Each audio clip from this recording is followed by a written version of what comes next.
تیتر اول امشب: رهبر کاتولیک‌های جهان در خانه یکی از پرنفوذترین رهبران شیعه جهان چه می‌کند؟ دیدار پاپ فرانسیس با آیت الله سیستانی در دومین روز سفرش به عراق. اکتیویست‌ها زیر ذره‌بین: چطور هکرهای بی‌نام و نشان در جنبش‌های سیاسی و اجتماعی نقش بازی می‌کنند؟ و تکلیف خرس طلایی بهترین فیلم جشنواره فیلم برلین شروع شد. محمد رسولوف، یکی از 6 عضو هیئت داوری جشنواره، از مصائب برگزاری آن میگوید. به تیتر اول خوش آمدید.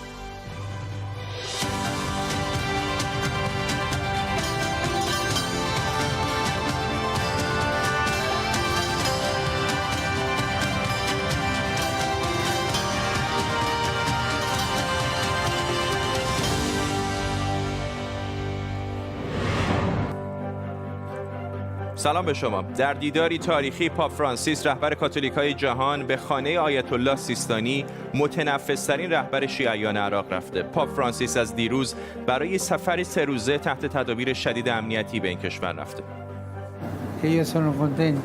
خوشحالم که دوباره میتونم به سفر برم. این یه سفر نمادینه و وظیفه در قبال سرزمینی که برای سالهای زیادی شهید شده. از اینکه با من اومدید ممنونم.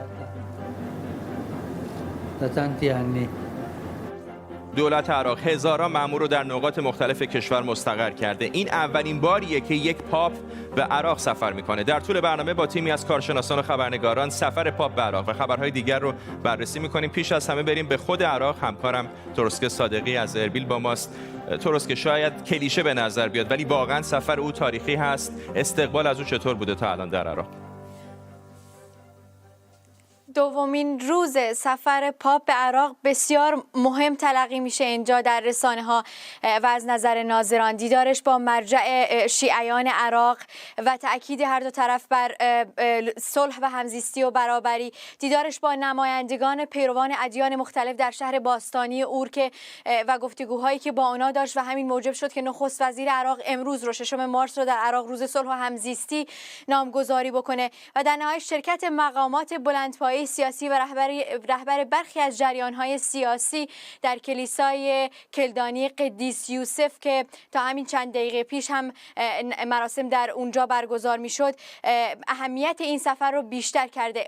ولی از دید ناظران و در کل خبرگزاری‌های جهانی که به این سفر پرداختن، سفر مهم تلقی میشه، خصوصا دیدار امروزش با آیت الله سیستانی، چون پاپ به کشوری اومده که شاهد بیشترین تنش‌های سیاسی و امنیتی هست، هم در داخل هم منطقه رو، یعنی اختلافات منطقه‌ای به این کشور وارد شده. به خانه مرجع شیعیان عراق اومده به گفته ناظران تا شیعیان جهان رو به نوعی مخاطب قرار بده. سفرش تکمیل دیدارش با جامعه مسلمانان در جهان، چون در چند سال گذشته با شیخ ازهر دیدار کرده بود و حضوری که به نوعی فشار به دولت عراق و جریان‌های سیاسی هست و پیامی که در دیدارش با سیستانی برای جریان‌های سیاسی در عراق این بوده که با اختلافاتشون موجب آزار و اذیت بیشتر پیروان ادیان مختلف و خصوصا مسیحیان نشن و اینکه این سفر میتونه مهم باشه از لحاظ اینکه تشویقی باشه برای مسیحیانی که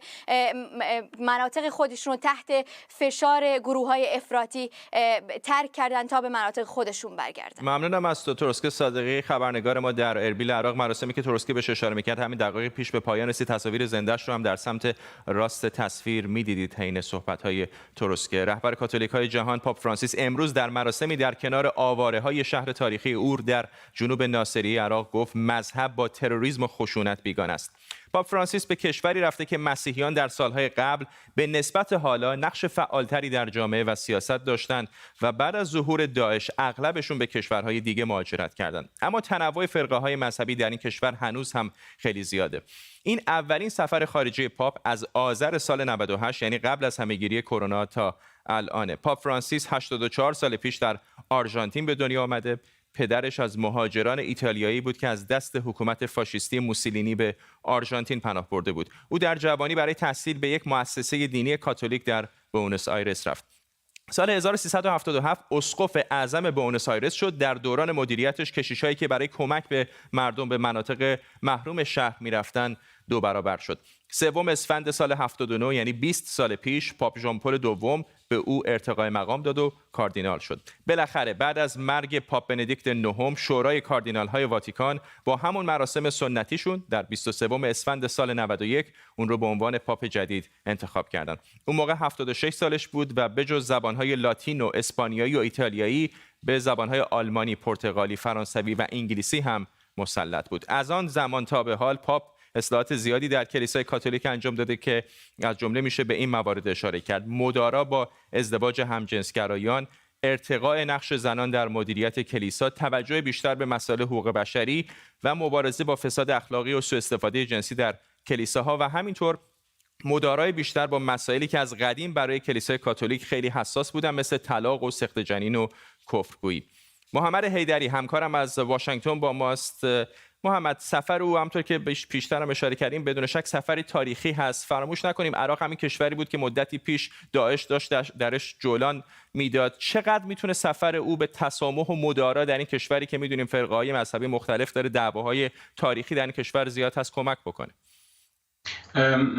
فکر میکنم که هدف پاپ حداقل این هست و همینطور هم اعلام شده، برای صلح و تقویت صلح با امید صلح داره به عراق میره. اما اینکه واقعا این سفر چقدر میتونه تاثیر داشته باشه خیلی نباید خوشبین بود که یک سفر بتونه کاری بکنه. اما من فکر میکنم به هر حال این دیدارهای متنوعی که داره و پیامش این هست که به هر حال ما باید با گروه‌ها و فرقه‌ها، ادیان مختلف بتونیم صحبت کنیم، گفتگو کنیم. به نظرم پیام مهمی هست. دیداری هم که با آقای سیستانی داشته در واقع در همین راستا هست.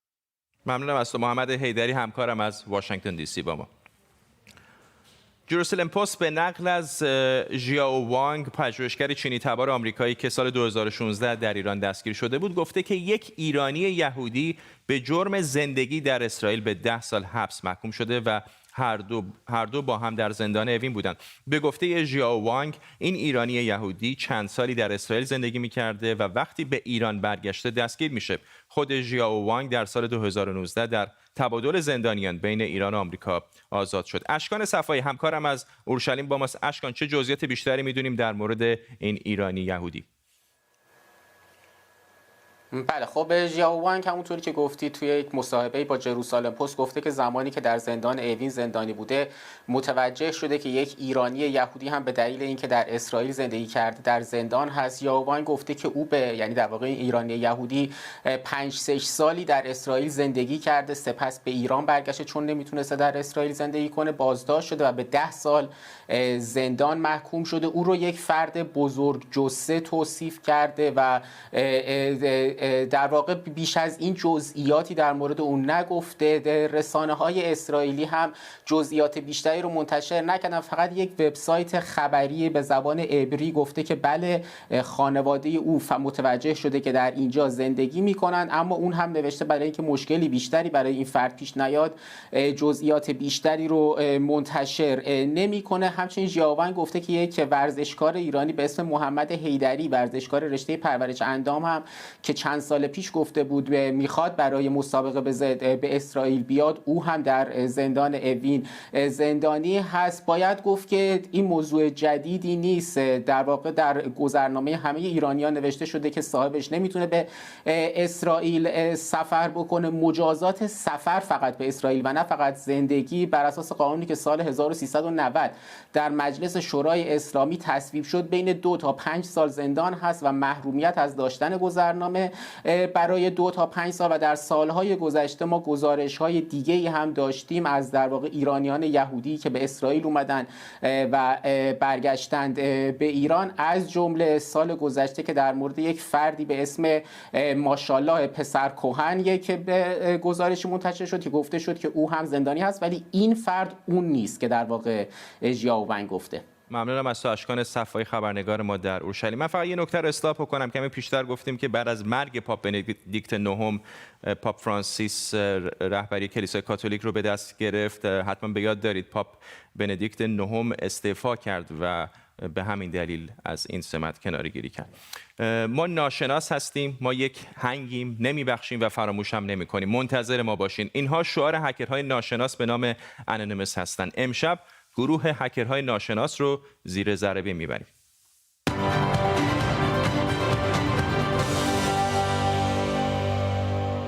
ظهر روز 22 بهمن سال 89 هکرهای موسوم به انانیموس به وبسایت علی خامنه‌ای حمله کردند. اعتراضی دیجیتال موسوم به عملیات ایران که قرار بود سایت‌های حکومتی جمهوری اسلامی رو پایین بکشه. وبسایت علی خامنه‌ای و احمدی نژاد مورد هدف قرار گرفت. اما فعالیت‌های مشهورترین گروه هکتیویست یعنی انانیموس در ایران چطور کلید خورد؟ سال 88 با ادامه تظاهرات خیابانی در اعتراض به انتخابات سال 88 جمهوری اسلامی دست به سانسور گسترده سایت‌های مخالف، خارجی و همینطور ایجاد اغتشاش در خطهای تلفنی کرد. هکرهای انانیموس هم دست به کار شدند.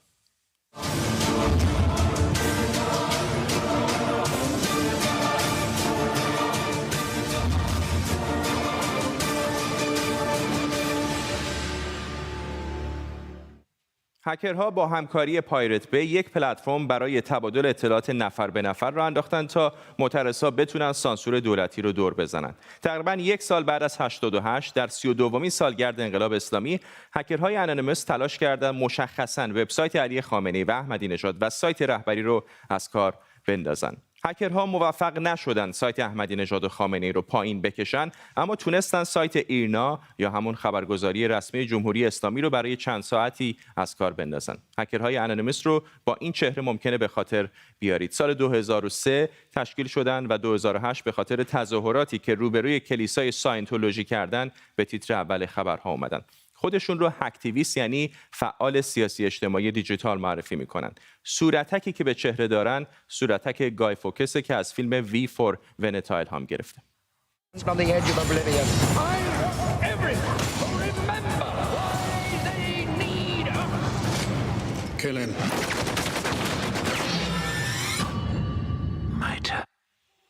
گای فوکس در واقع یک سرباز انگلیسی بود که میخواست با منفجر کردن پارلمان شاه جیمز اول رو ترور کنه. البته موفق نشد و اگر 5 نوامبر توی لندن باشید، آتشبازی که میبینید به خاطر جشن خنثی شدن همون نقش است. طرفداران هکتیویستا اونها رو به مبارزان آزادی و رابین هودهای دنیای دیجیتال تشبیه میکنن. این هم نشانشونه. دلیل بدون سر بودن لوگوشون اینه که گروه رهبری نداره. قبل از اینکه روش‌های معمول هک کردنشون رو بگیم، اینا چند تا از مهمترین هک‌هاشونه. شاید آخرینش بعد از قتل جورج فلوید به دست پلیس مینیاپولیس آمریکا بود که میگن هکرهای انانیموس وبسایت مینیاپولیس رو از دسترس خارج کردن. سال 2010 و حمایت از ویکیلیکس به خاطر افشاگری‌های بزرگش از فساد دولت‌ها در سراسر جهان مشهوره. شرکت‌های مثل پیپل و آمازون کمک مالی به ویکیلیکس رو مسدود کردن و انانیموس با حمله به این وبسایت‌ها از ویکیلیکس حمایت کرد. و البته حمایتشون از بهار عربی، جنگ سایبری با راستگراهای افراطی در آمریکا، فعالیت‌های اجتماعی مثل آگاهی بخشی در مورد فقر هم باید به این فهرست اضافه کرد. روشی که انانیموس برای هک استفاده میکنه معمولاً دیداسه و تقریباً هر کسی که به اینترنت وصل باشه میتونه بهشون ملحق بشه. یعنی اختلال در سرویس با ایجاد ترافیک بسیار زیاد. بار ترافیک وبسایت مورد هدف رو زیاد میکنن و اونو از کار میندازن. How many anonymous are there? We are more than you think. We are more than anybody thinks. We are many. And you are now one of us. Welcome to Anonymous. آمارها میگن 45% حملات هکتیویستی به دست انانیموس انجام میشه و به ترتیب لیزارد اسکواد با 9% و دانسک با 4% فعالترین گروه‌های دیگه هستند. همین آمارها نشون میدن که فعالیت هکتیویست‌ها در سال 2019 میلادی تا 95% کاهش پیدا کرده که اگر به این نمودار نگاه کنید میشه دید که شاید یکی از دلایل عمده‌اش کاهش فعالیت‌های همین گروه انانیموس یا ناشناسا باشه. دلایل کاهش فعالیت هکرهای انانیموس زیاده. مثلا شاید یکی از اونها دستگیری بعضی از اعضاش باشه یا دستگیری هکرها و استفاده از اونها برای به دام انداختن بقیه. مثلا سابو، هکری که پلیس آمریکا یه حکم 124 ساله زندان بهش داد اما حالا برای پلیس آمریکا کار میکنه. انگار توی عصر دیجیتال اثرگذاری هکتیویست‌ها یا فعالین دیجیتال به اندازه فعالین سیاسی و اجتماعی مهم شده. فرقشون اینه که همه جا هستن اما ما نمیبینیمشون. اگه هکر تازه کارید مواظب VPN های قلابی باشید.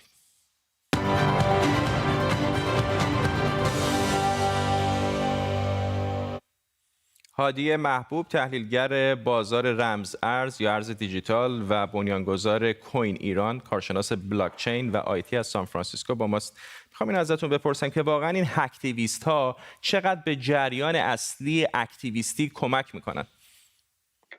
سلام عرض میکنم خدمت شما و بینندگان عزیزتون. خب همونطوری که شما هم تو گزارش خیلی خوبتون اشاره کردین، خب این گروه با توجه به اینکه هیچ رهبر خاصی رو ندارن و هر جایی که احساس بکنن که در واقع میتونن کمک بکنن برای در واقع سانسورهای دولتی رو جلوش رو بگیرن، همیشه دیدیم که ظاهر شدن و بین سال 2017 تا 20 تقریبا میشه گفتش که کمترین فعالیتشون رو داشتن که بعد از در واقع مرگ جورج فلوید شاهد این بودیم که اینها اومدن در واقع پلیس دپارتمانت شیکاگو رو هک کردن و سرود ملی خودشون رو اونجا پخش کردن و دوباره این سر صدا اومد که اینها دارن برمیگردن به فعالیت‌های خودشون و همیشه در طول در واقع مدت زمانی که این گروه تشکیل شده و دارن کار میکنن هیچ وقت در واقع توجهشون به هک‌های مالی نبوده و تمام هک‌هایی که در این دوران انجام دادن و فعالیت‌هایی که داشتن این بوده که در واقع یک جنبش‌های سیاسی رو راه بندازن، مثل جنبش سیاسی که توی مصر اتفاق افتاد، توی لبنان اتفاق افتاد و میشه گفتش که فعالیت اینها بیشتر به این سمت هست و تقریبا هم میشه گفتش که موفق بودن تا کارهایی که تا به اینجا انجام دادن.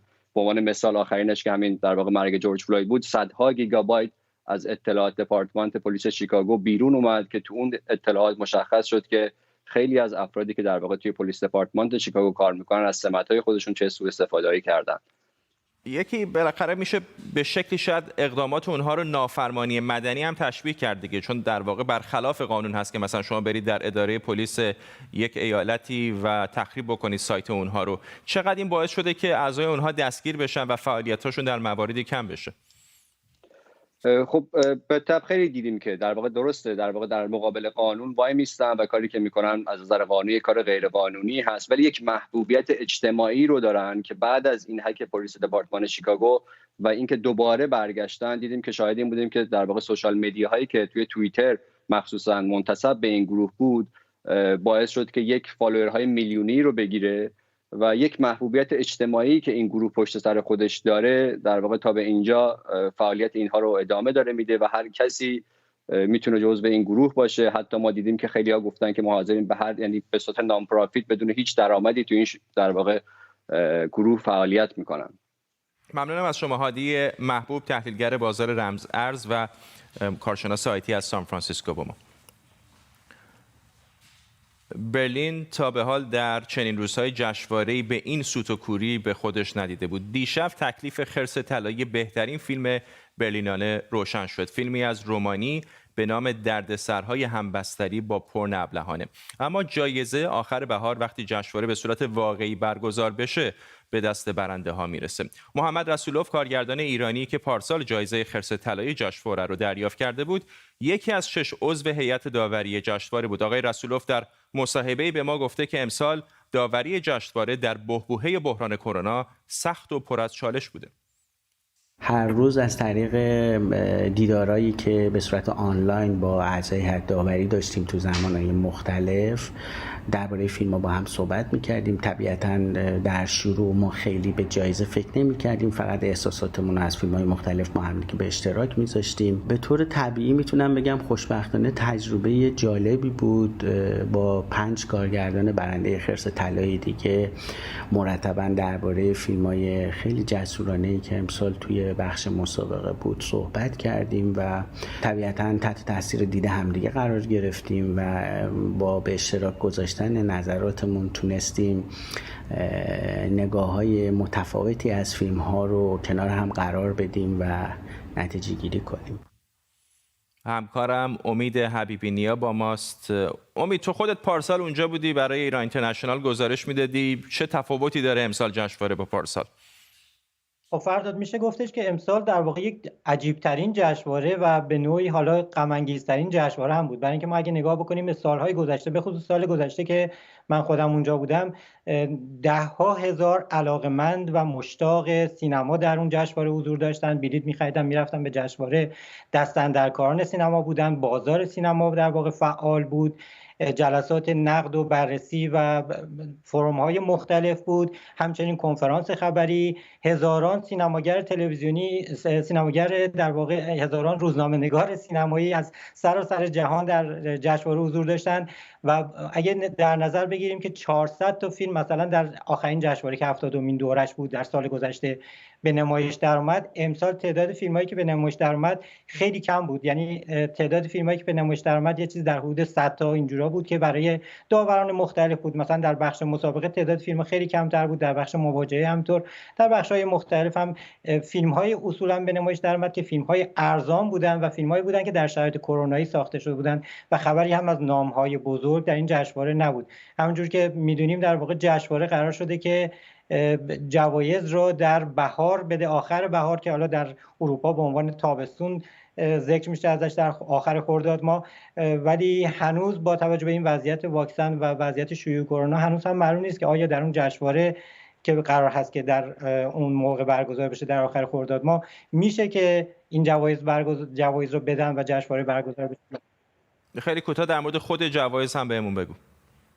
جایزه اصلی به یه فیلم در واقع مصائب همبستری یا پورن ابلهانه از رومانیا رسید که در مورد وایرال شدن یا دست به دست شدن ویدیوی سکس یک زن معلم با همسرشه که یک در واقع تعارض‌هایی رو به وجود میاره از نظر ارزش‌های اخلاقی و همون چیزایی که حالا شاید در جامعه خودمون هم ما یه جوری شاهدش هستیم و در واقع یه جوری به این شرایط کرونا و شرایط ارزش‌های اخلاقی که در حال جوامعی که وجود دارن که این مسائل یک کمی براشون تابو هست در واقع تنه میزنه و توجه خیلی از منتقدان رو هم به خودش جلب کرده. البته میشه گفتش که این فیلم هم از اون فیلمایی بوده که شاید جزء مثلا آثاری بوده که با بودجه‌های خیلی محدود ساخته شده و یکی از معدود موفقیت‌های سینمای رومانی در این سال‌ها و به خصوص جشنواره برلین بوده. ممنونم از تو امید حبیبی نیا همکارم.